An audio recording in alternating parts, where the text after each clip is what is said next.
Um,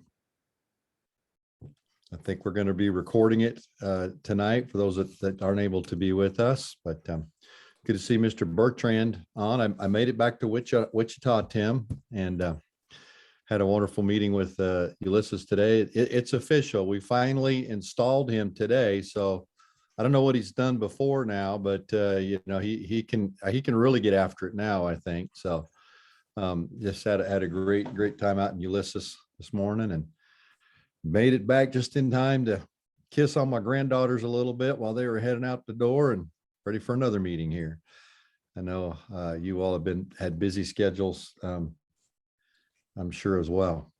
We had a great time at Max. I wasn't there the whole time, able to pop in a little bit there and be with some of our students. I think Paul told me they had, somebody did, it was Paul, that we had over 100 students that were represented at Max. And so that was a great event, students participating, and had a lot of fun watching them do that. And then of course, yesterday we had a great sending service out at a Newton El Calvario for Benjamin and Marlene. And boy, they're just, if you haven't got a chance to know them, they are cream of the crop. I mean, they are servant leaders doing such a great job, and we're very proud of them. I hope that we'll continue to stay plugged into them, connected with them when they're in Panama. Of course, many of you probably know they're, since I can remember, they're the only, on my tenure as DS, the only people we've sent as missionaries from our district, from the Kansas district, as full-time missionaries. And they're going to Panama, the regional office for the Mesoamerica region is there. And he's going to be head of all of NYI for the Mesoamerica region. And Marlene they've created a new assignment for her. She's going to be head over all the children in Mesoamerica. So lots of planning and strategizing and training and so forth. So keep them in your prayers. They won't actually leave, I think, for a few more weeks, sometime there in May, but we want to keep them in our prayers as well. Before we jump into tonight, I just had a devotional thought, just real quick. I love the prayer in Ephesians. Paul, writing to the Ephesians, says, "For this reason I kneel before the Father, for whom every family in heaven on earth derives its name. I pray that out of the glorious riches, he may strengthen you with power through his Spirit in your inner being, so that Christ may dwell in your hearts through faith. And I pray that you, being rooted and established in love, may have power together with all the Lord's people to grasp," listen to this, "how wide and long and high and deep is the love of Christ, and to know this love that surpasses knowledge, that you may be filled to the measure of all the fullness of God." That's my prayer for us tonight, for you, that you may know how much God loves you, his faithfulness, his graciousness to generations, forgiving sin. And sometimes I think maybe I don't think I really understand completely how much God loves me. He compares it to the way a father would love a son. Recently, I pick on him a little bit. I'm not sure if he's on, but Paul and Angie both. I love to connect with any of your kids, and they're good about sending me some videos. Sometimes their kids' activities. And recently, Jackson had a baseball game, and he hit a grand slam. I mean, over the fence, a home run in this game. And it was kind of fun to hear that and see it. I got Angie's perspective, which was a little more settled, was good, and I got Paul's, and you could hear it, and his kind of was bouncing all over the place because he was so excited, and you could hear him, "Attaboy, Jackson, attaboy, way to go," just yelling at the top of his lungs. And I just thought, man, now that's the way our Father loves us. He's just sitting there watching us all the time, just wanting us to say, "That's my boy, that's my girl," And sometimes we may not think we're worthy of it, but you know how you love your kids, it's unconditional. In fact, we have a saying in the Bond family. We started with our boys when they were a little bit. You said, your father, your daddy and your mommy love you always, forever, no matter what. And I hear David saying that to his girls, and Zach saying it to his son now, continuing that. It's an unconditional love from the Father. So just be encouraged tonight. We don't have to do anything to earn it. He loves us. He's sitting on the sideline in the grandstand going, yeah, attaboy, attaboy, attagirl. Loves us that much. Lord, I pray that you just be with us tonight. It's good to connect online, just see some faces, hear some voices of people that are friends or co-workers that we love. We pray, God, this would be a great time of encouragement tonight. We pray, Father, that you'd help us as we tool each other up and just continue to bless the Kansas district. Lord, we pray to the Lord of the harvest. You'll send workers into the harvest field. God, continue to send us great workers, pastors, church planters, lay people to step into their assignment, using their gifts and skills and their talents to help build the kingdom. And God, help us to not just pray that somebody else will go, but help us to be mindful of kingdom work every day. Be your hands, to be your feet, to be Jesus. Bless our time tonight. Now we pray. Amen. Amen.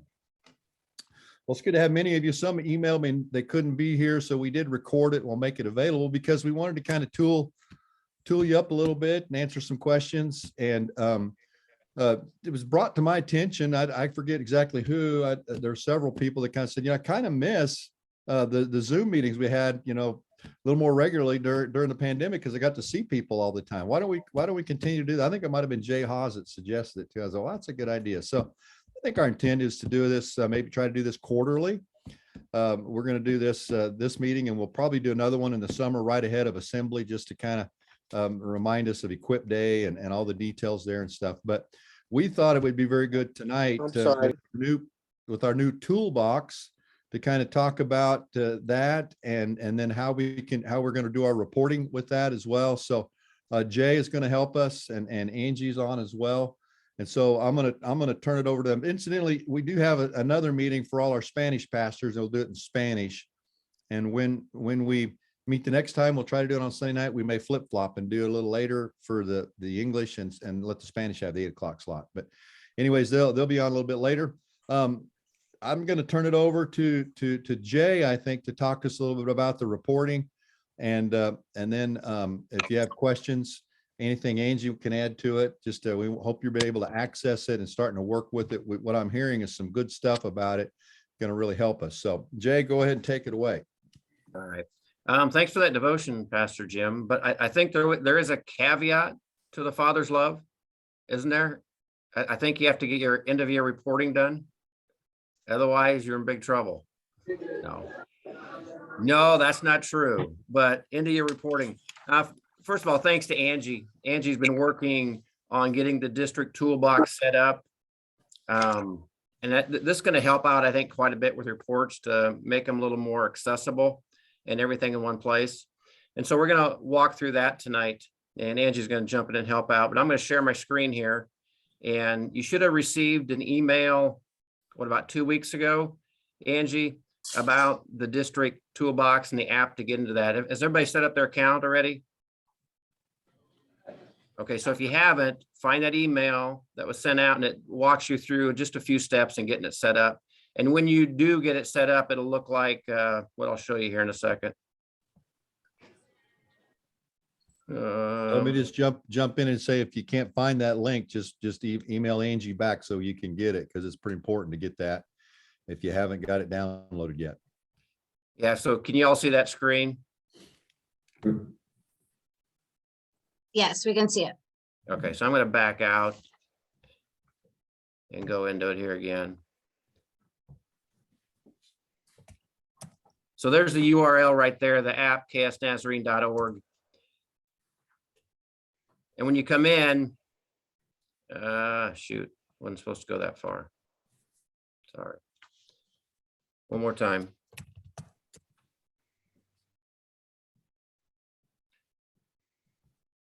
Angie, why didn't it stop on my password? Like You go over to your little green guy and hit log. I think it's right there. Log out. That'll do it too. And then show them how to log in. Okay, so password screen, obviously password the same, but before we log in, for retired pastors, for associates, when they fill out their end of year report, they will come here and they'll find their reports here. So they don't actually have to get into the app to do their reports, but also find some forms here. So here's forms you'll find that are needed from time to time. They're going to be there. District assembly forms are also there. And so we see those there. So retired associates don't have to get in the app. Each church will have 2 logins, usually for the lead pastor, maybe for secretary or someone who'll be doing some reporting. So each church can have two login IDs. So everyone else, associates net, will come here to get their forms and fill out their district assembly form. Questions on that?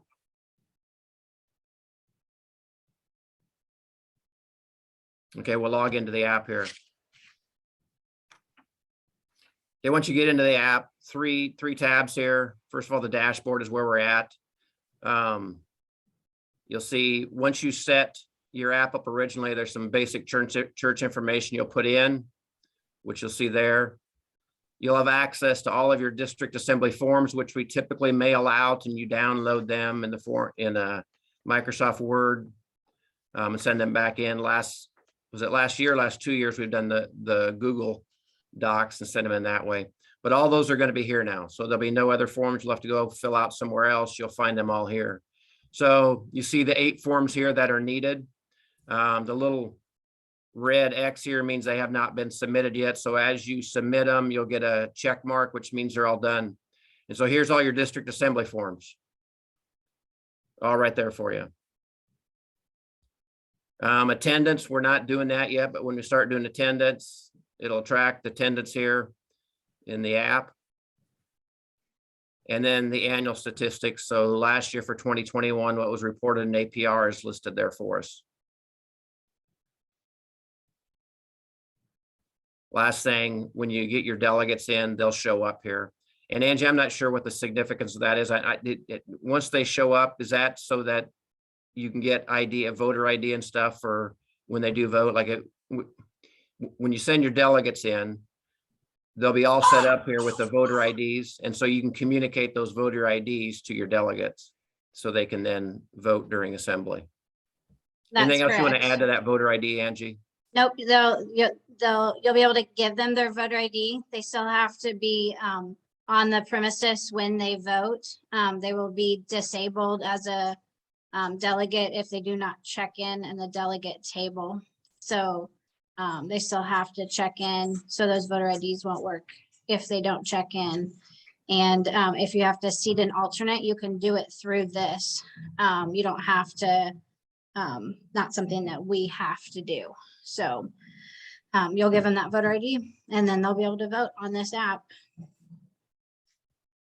Okay, the forms tab here are all the forms you'll need to fill out again. Same things we looked at before that were on the tab before we signed in. And then here's again the district assembly forms.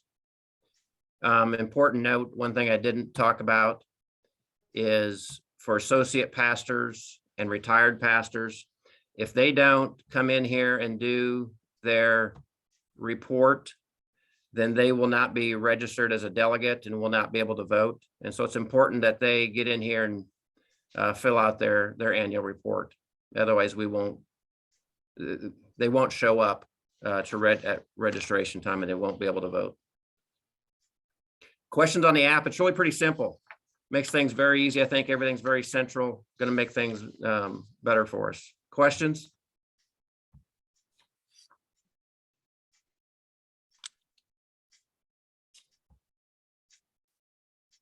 All right, if you do need that URL, you can contact myself or Angie. I'll be getting an email out sometime this week about reporting, and it'll focus on the APR.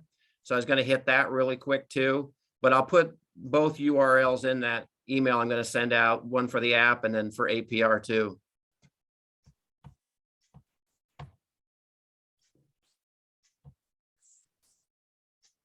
Yeah, Jay, you're going to walk through the APR. I think we need not to assume that we might have some newer pastors that may not completely understand, especially since we've been in COVID for a couple of years, might be a little different. So yeah, just kind of. Yeah.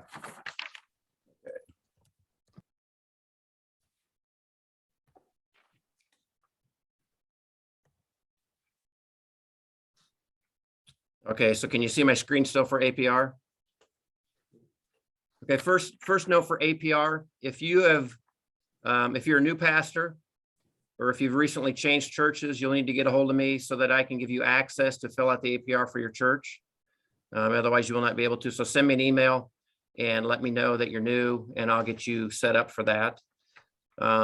Otherwise, you'll just access the apr.nazarene.org, and you'll be set up. Once you have, if you've never had a Nazarene profile set up, we'll have to work with the General Secretary's office. They'll get you set up there for that. But once you are an APR, if you are new and have never filled an APR out, probably the best advice I could give you is to find another pastor who has done it a few times, take them out to breakfast, take them out to lunch, and then spend some time with them and have them help you the first time. That's probably the best advice I could give you. The second best advice would be take Pastor Jim out for breakfast. I know he misses pastoring, and then he could maybe help you too. No, seriously, the best thing would be to find someone to help you the first time, but it's not that difficult. You just come in here, fill out your report, and then everything you need to fill out is right here. These, 6 things. So your local church information, evangelism, worship, discipleship, financial information, and then the supplemental report. Probably like taxes, for instance, the worst part is just getting all the information together. So once you have the information, it's very simple to fill out. It's just plugging the numbers in here and then filling it out. So it's not that difficult. We'll open this up next Sunday on May 1st. So when the year ends, we'll open it up so you can start to fill it out. And then the due date to have everything done, all the assembly reports in, APR done, will be the 27th of May. And so it gives you about a month to get it done. So I would encourage you, get in there and get it done as quick as you can to help us out. We really need it done though by the end of the month so that we can get our district reports complete and the general superintendent's reports complete to get ready for assembly. And so it's not like we have the reports done by the end of May and then we just kind of sit on them until assembly. There's a lot of work that Angie and I need to do to get reports done to get ready for assembly too. And so it's important that you have them done by the end of May. Again, not a lot I can communicate there. It's not that difficult. Biggest thing, make sure you get your profile set up. Contact me if you're new. And then if you've never done it before, you can give it a try, but it might be best to have someone help you out the first time. Questions on APR? I would just say, don't be bashful. You know, if you're struggling with it and haven't done it, don't, it's not a bad thing to reach out for help. If we can help, even contact me. Maybe I can help you find a pastor that can help walk you through that. I'm probably not going to be very good at it. Helpful, I could try, and I'll certainly buy you breakfast, but I may have to invite another pastor along who can help you for breakfast as well. But let us help you if you need it. Any questions on APR before I go off this screen?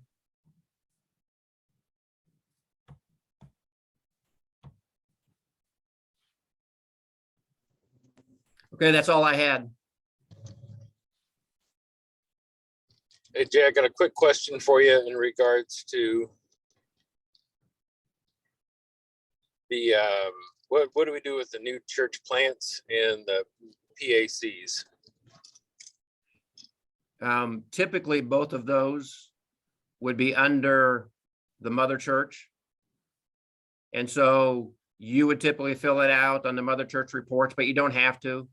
The church plants or the PACs can fill those out separately, but the important thing is that one of you do. So just communicate with them and one of you need to fill those numbers out. If it's a campus church, the central church needs to fill that out. We would like our church plants, you know, if they have their own EIN number and all of that report. We've been asking them to do that for years, I think. Am I wrong? Once they have their EIN number, they're set up in APR. And so they will have a church name under there so they can go in the APR and fill it out themselves if they would like.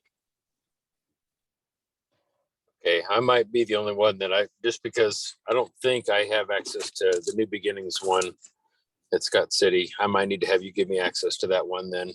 Yeah, I think mine only has the. Okay. Nathan, you could do that under your report if you want. That's been kind of known as a campus. Yeah. We've changed the status on that. Okay. Any other questions?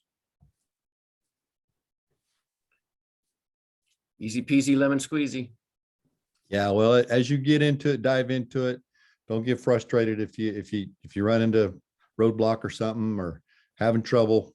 Angie and Jay are pretty good. I'll try to do the best I can, but we'll try to get answers for you to help you.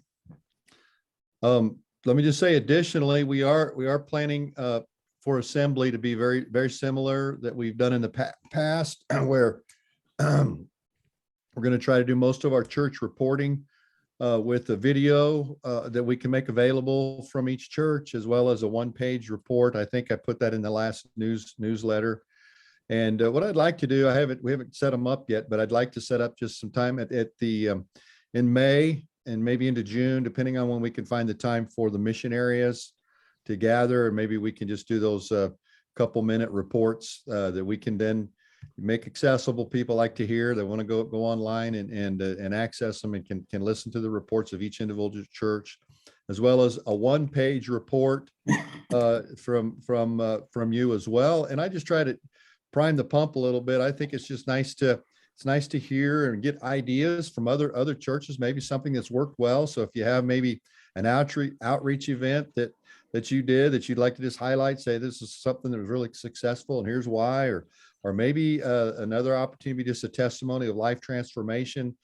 Somebody's in church, and any other highlights from the church here you'd like to just put in there. But it's good just to focus on those couple of things, I think, that helps us all and encourages us. So and it would, again, just to be redundant, want to try to do the videos all in one room if we can get to do by missionary. Just take all of us, maybe we meet for breakfast, missionary, or lunch, something like that, and then we can use whatever iPhone or set up video camera just to record those real quick, and then we'll put those on the website. The paper, that we'll need to have that in pretty quick as well too here, just so we can start collating that as for our district assembly, make available to all of our delegates. So any questions about that?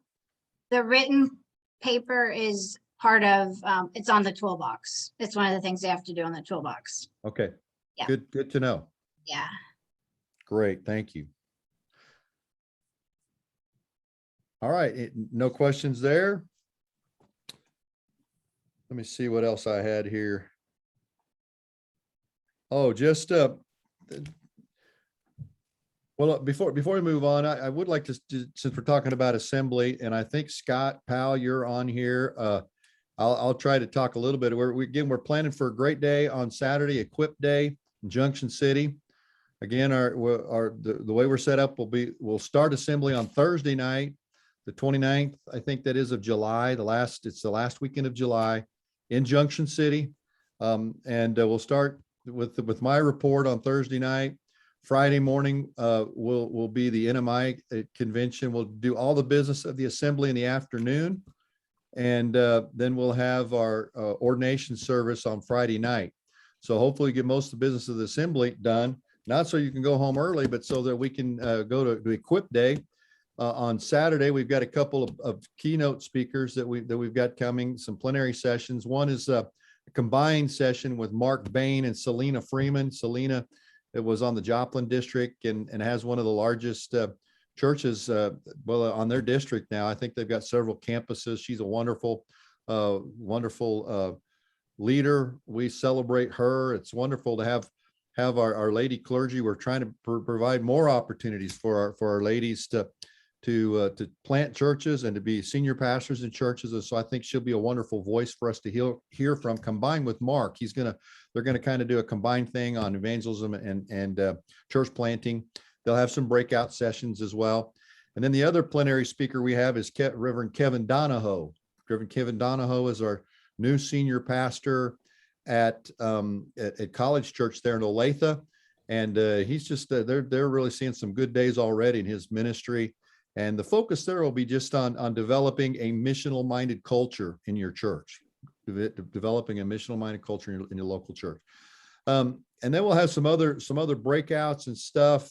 Scott, if you can, off the top of your head, I'm putting you on the spot here, but anything you want to add to that right now as we're starting to let people know what we're planning? Yeah, of course, our plenary speakers will have their workshops to carry on some more of the conversation in their area. But one of the ones that we're really interested in putting on is really pastoral health. So what we'd like to do this year is we're going to have one workshop that's for the pastors to talk about what is pastoral health, covering the full spectrum of physical, social, relational, spiritual, mental health. That's a big issue that's hitting all denominations, but it's hitting our Nazarene world as well. I've been in communication with a lot of districts after our survey went out. And if you haven't had an opportunity to fill out that survey, I'm going to send that out again this week. And make sure you do that pastoral health survey. It's completely anonymous. I don't even know what church it's coming from, but we're using all that data to give us something to just get a sense of where people are and where a lot of the hurts and traumas are. So one of the workshops will be for the pastors to pull aside and get some training on how best to process and what are some things that we need to be thinking about. But the other workshop is for laity to learn how to best support their pastor and provide a healthy situation for their pastors. So I'm excited about those. And then we have an NMI track and we'll have a Hispanic track as well. Yeah, and I'll announce that to our Spanish pastors as well. I think they'll be really probably going to spend the whole day just on their own track.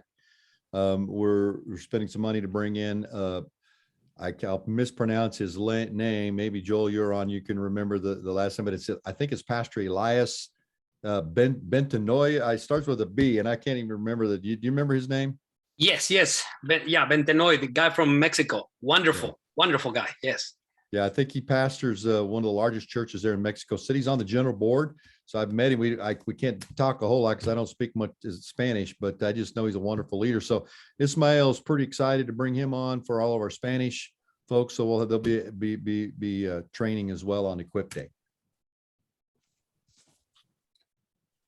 All right, just another reminder, the call is coming up first week of June. I think it's the 6th through the 10th. Did I get that right? I know Paul, you can or Angie on some of the steering committee, maybe there's some others on here, but that's a wonderful event. It's just gaining momentum every year. It's our responsibility as pastors when young people experience a call, people of any age, but particularly this is designed for our young people, our students, as they're sensing God's call to come in for a week to gather with other like-minded students that their own age.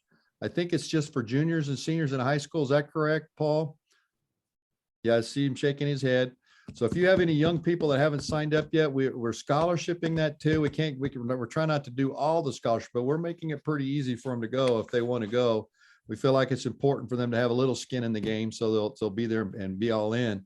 That's why we're not doing full scholarships, but we're trying to make it very easy because we believe in this.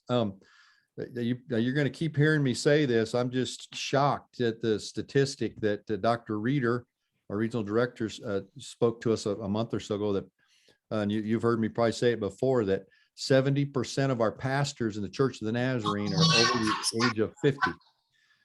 70% of our Nazarene pastors over the age of 50, which means we've got a void. We're going to have a void of needing pastors and so forth. And so we need to be encouraging them in the call. So if you have any questions about that, reach out to us. You have students, step alongside of them, encourage them and to come to the call, and certainly be encouraging throughout the year to help them answer that call.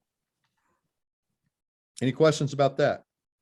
I'll just add, Caleb went last June, and I kind of had to really encourage him to go. But one of the feelings that he has had that I think is common for a lot of our students that are spiritually mature as students and maybe experiencing a call is they feel so isolated. They feel like they're just weird. And I was like, you need to go and get around some students that are just like you. And he didn't think there were students like him until he went there, and it was a really good experience for him. Yeah, I haven't stayed the whole time. I tried to get up there. I wasn't there last year, but I tried to get in there. Boy, it's a wonderful event. It's life shaping, transforming in everybody's life, even those who are participating and leading it. It's quite an experience. So hopefully you can help them do that. Hey, Jim, Yeah. also, just as a heads up, they will not be doing the call in 2023 because of General Assembly and NYC together.